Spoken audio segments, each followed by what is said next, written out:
We'll have all that and more coming up on the NFL Today.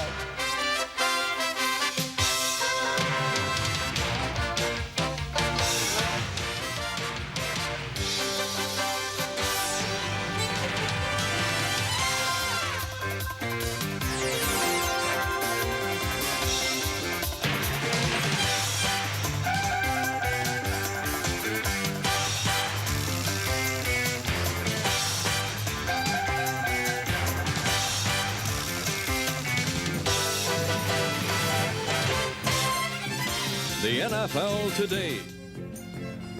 Well, look at that. A blast from the past coming our way on Sunday, throwing it back to 1975. Some iconic moments there with NFL Today celebrating 50 years. The groundbreaking pregame studio show. CBS, of course, will pay homage to the highlights there, the vintage edition of NFL Today on Sunday at noon Eastern. Some special guests, retro graphics, and music. And cannot wait to see it. And somebody that'll be enjoying all the fun for more on this, the host of NFL Today, James Brown, tapping in with us. And JB, appreciate your time first and foremost. 50 years ago, an American institution was born. We take for granted what we saw in the live pregame shows, starting with the crew itself that broke barriers. Jimmy the Greek, Irv Cross, Phyllis George, people able to maybe tap in and have fun with that crew. What do you remember about those iconic shows? Well, first of all, thank you and Zach very much for having me. And I got to be honest, everybody knows that I answer to Brandon now. We've known each other for a long time, but the roles have been reversed. And Zach, I just thought when he said an oldie but goodie, I'm like, man, can he show me a little respect? He's going to call me an oldie but goodie on the show, but it only fits the narrative for the 50th year celebration. Look, you guys, I'm sure as you were watching those old animations and the graphics with that introduction to the NFL Today, it really was, as you just articulated, Brandon, a groundbreaking show back then. It was the first live broadcast of a pregame show. Everything up until that point in time had been pre-taped. And look, they gave updates on injuries, weather, news. You had human interest stories. So all of that was groundbreaking. And significantly, the NFL Today covered every game that was on the slate for the NFL, as opposed to what was customary then, just in covering a regional game. So to say that the NFL Today had a hand in the growth of the NFL as a product is not a stretch at all. JB, we look to you obviously as the pinnacle of everything here for CBS Sports, and for you personally being the lead host since 2006, as we look back at all these pictures and all these moments, what has this ride been like for you from then until right now? Wow. And first of all, let me just say I'm humbled to just be a part of the group. I've always been a team-oriented guy, Zach, and we know that Jim Nance is the face and voice of CBS, and I'm glad to be there augmenting what he does as well. But it is completely humbling, and Brandon can expound on that, having known me for so long. I just do my best recognizing that the viewers tune in to hear the expertise of those who've been there, the players, the coaches, the GMs and owners. My job, as you guys do so well, is to be well versed on all the topics of the day, sidebar stories, understanding the ins and outs, etc. And it's been fun. It really keeps me excited as well, too. And the fact, although we're here to talk about the NFL Today, I'm thankful that leadership has me doing things across the spectrum, like Nate Burleson, including news as well, too. That keeps my juices flowing, Zach.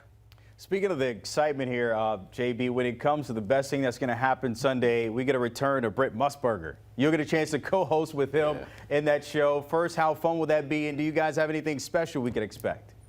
Well, you know what? I think our producer, Drew Kaliski, has been keeping things under wraps. He would probably say that's not the case. We'll have our production meeting tomorrow. But like you guys, I'm always asking, hey, give me some inside information here. What do I need to prepare for, et cetera? And quite frankly, as we take a look at Brent Musburger there with Jimmy the Greek, my gosh, look, Pete Rose, by the way, who he actually hit on more selections and picks than Jimmy the Greek did. We won't talk about that right now, Brandon and Zach. But you know what?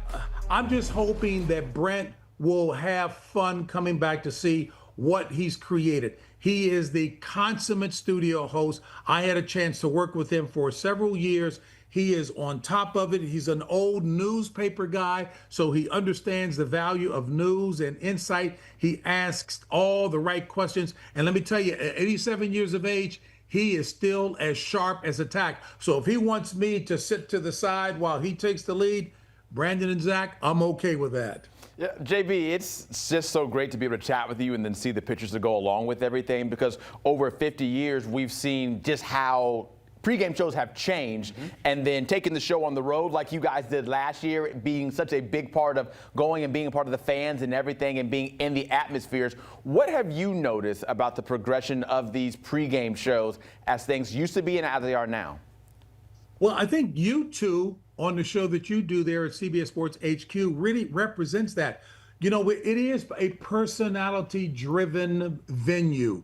The viewers, the fans, if you will, they have to buy the host. And I look at the camaraderie, the chemistry that the two of you have, the fact that you've got some personality, you can have some fun.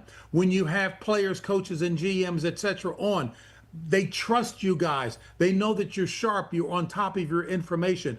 All of that has to be there. I think one of the common denominators has to be, if you're coming into somebody's living room, their rec room every week, they want to know that they can trust you, that there's a chemistry there, that they've bonded with you. And we try to make sure we do that by engaging in a little fun and frivolity, not at the expense of dispensing information that they need, because in essence, what we do is set the table, like you guys, set the table for what the viewers are going to see. What are the key elements that they need to be paying attention to so that they can watch the game more knowledgeably? Back in the day, it was called sugarcoating the education pill so that the viewers could learn. I'm sure the both of you agree, we've got a very smart following out there, no matter what the sport. You guys just came off of a baseball segment there. You've got some very smart people out there, so you got to make sure that you're on top of it, because they'll know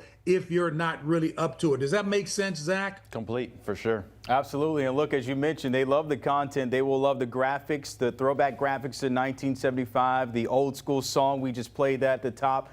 But the one question, JB, I think that Zach has and I have, what do the fits look like? Because I know the suit game has to look almost vintage now. I'm going to say vintage. I'm not going to say old. Hey, as I'm looking at Brent's pretty sharp. Whoa, look at Miss Jane Kennedy, who obviously many ball players were tuning in because they loved her. Irv Cross, all sharp. Hey, fellas, look, back in the day, yours truly had about a 1.5 foot afro. I had the Clyde Frazier sideburns. Look at Irv Cross with that open collar shirt looking like a leisure suit.